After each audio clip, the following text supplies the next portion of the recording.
The violent events and the subsequent strong public reactions, particularly after the Magomed Ankalaev fight, led to a period of absence from social media due to concerns over the backlash from the international audience. These events left a lasting impact on viewers. Before delving into the fights, it is necessary to address a controversial manager representing several fighters. He has been the subject of long-standing accusations related to his history, his nonsensical obsession with everything Donald Trump does, and numerous professional missteps, in addition to claims that he runs his fighters' social media accounts. His involvement was a major factor in the rivalry between Nurmagomedov and Merab Dvalishvili spiraling out of control, and contributed to the public mockery directed at Magomed Ankalaev following his knockout loss. Consequently, his other fighters should exercise extreme caution regarding the extent of authority they grant to this man who loves the spotlight and attention. The night of October 3rd marked the biggest event in the history of the PFL,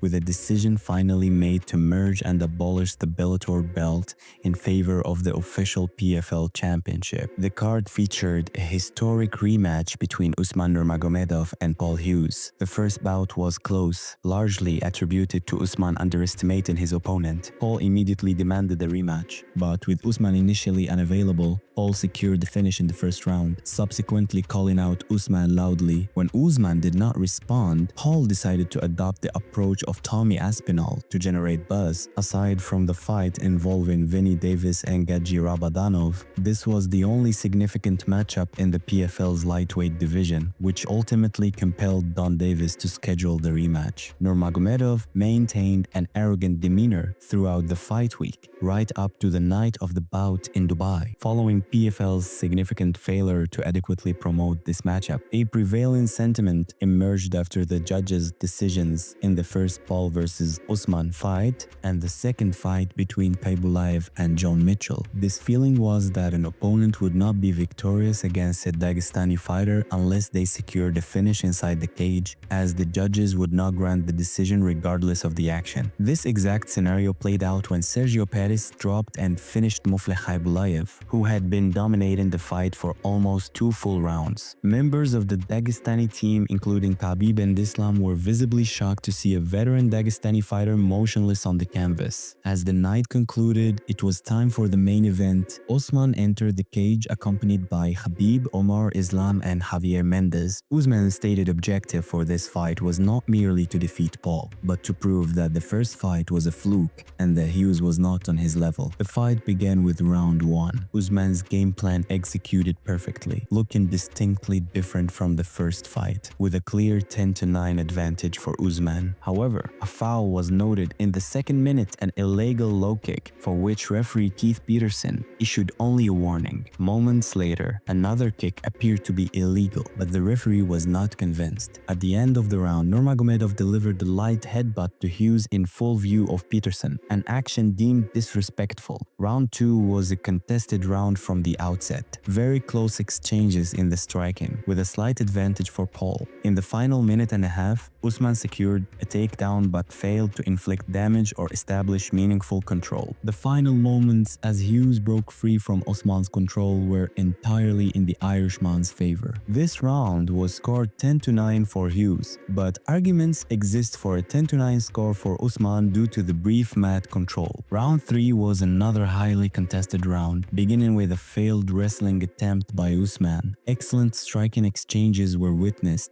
with a clear advantage for Paul. However, at the end of the round, Usman succeeded in taking him down and controlled him for 14 seconds. This was likely the clearest round for Paul up to this point. At this stage, any fighter could potentially be up 29-28. Round 4 was clearly scored for Usman. It is important to note that in the first minute, Usman threw a kick whose legality was questionable. Paul appeared to be in significant pain, leading the commission staff to confirm it was an illegal strike. Surprisingly, Keith Peterson again issued only a warning without deducting a point. Despite the pain, Paul miraculously stood up as if nothing had happened. Regardless, this round was completely in favor of Usman, who looked highly arrogant in the final moments while attempting to prove his superiority. Round 5 was the most controversial round, likely determining the outcome of the fight for the audience. Despite intense competition, Paul held a slight advantage in the first minute, especially especially after Usman dropped to his knee from a punch. At this point, Usman exerted a massive effort for a high crotch attempt that lasted only a second without establishing control on the ground, significantly draining his energy. His very next takedown attempt failed completely. The round was excellent overall, and despite the accidental clash that caused a cut above Usman's right eye, the round was scored for him, though it was extremely close and could have gone either way. After the historic bout, which felt like a replay of the first fight,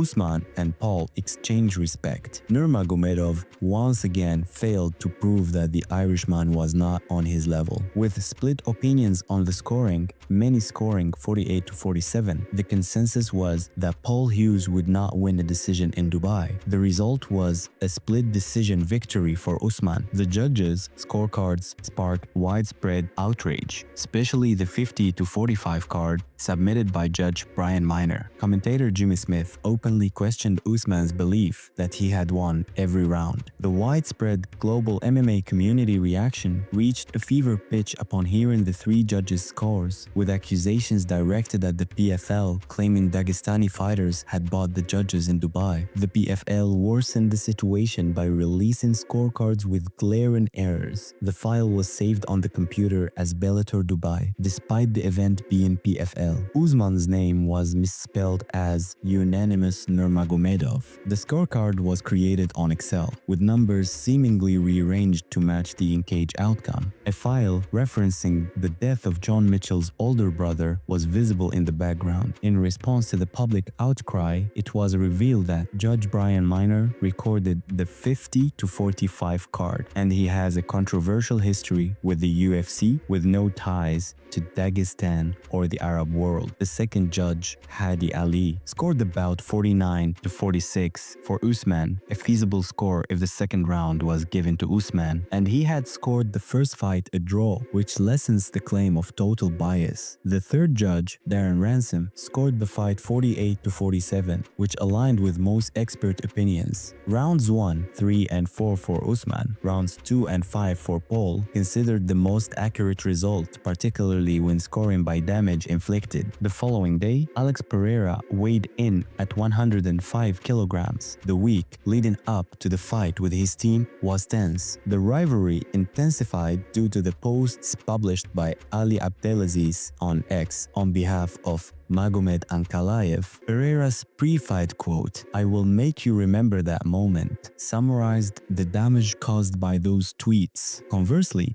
the claim that Ankalaev constantly tweets and attacks fighters like Gigi Prochaska and Jamahal Hill is exaggerated based on his total tweet count for the year. On the morning of Sunday, October 5th, Ankalaev and Alex arrived at the Ultimo Arena. A loss here would undoubtedly be devastating for Ankalaev's career. Pereira entered aggressively, unlike the first encounter, allowing Ankalaev no space and immediately backing him against the fence. When the knockout punch landed, the Dagestani had no answer. He was forced to resort to desperate wrestling in a state of high panic. The location where Ankalaev was grounded permitted the use of 1-2-6 elbows per the state commission. Ankalaev's state was one of extreme humiliation. Alex Pereira secured the fastest finish of his career in 1 minute and 20 seconds. Social media exploded with unprecedented mockery directed at Ankalaev for lasting just 80 seconds against a fully prepared Alex Pereira. Initially, Pereira was respectful towards Ankalaev, but he later acknowledged that the mockery was persistent. The loss led Glover Teixeira to dismiss any idea of a third fight to settle the rivalry. Furthermore, Ankalaev's chances for another title shot have significantly diminished,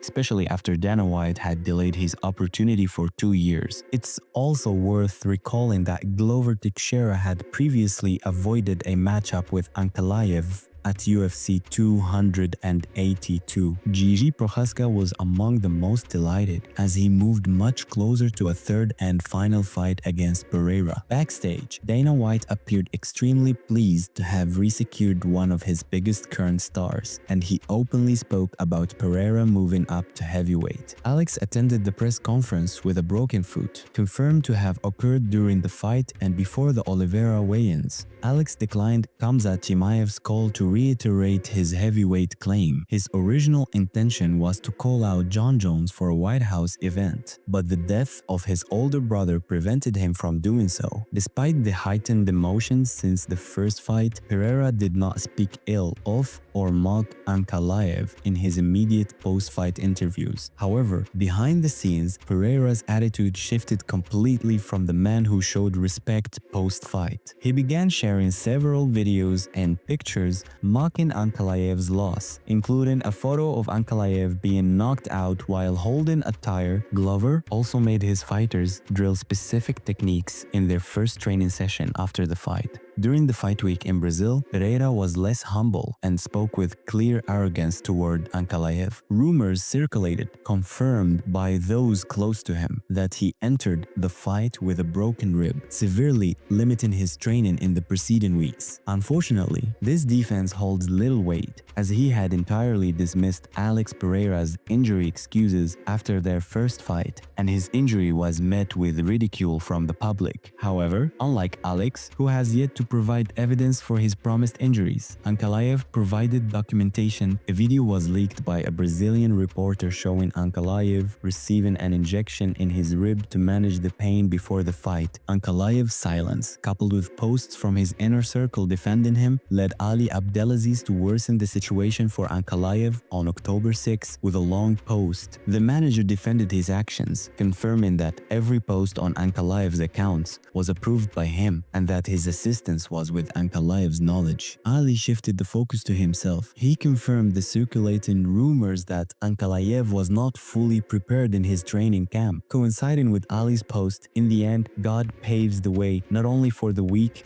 but also for the unneeded. Regardless of the commentary, Alex Pereira did indeed return to his tire shop in Brazil.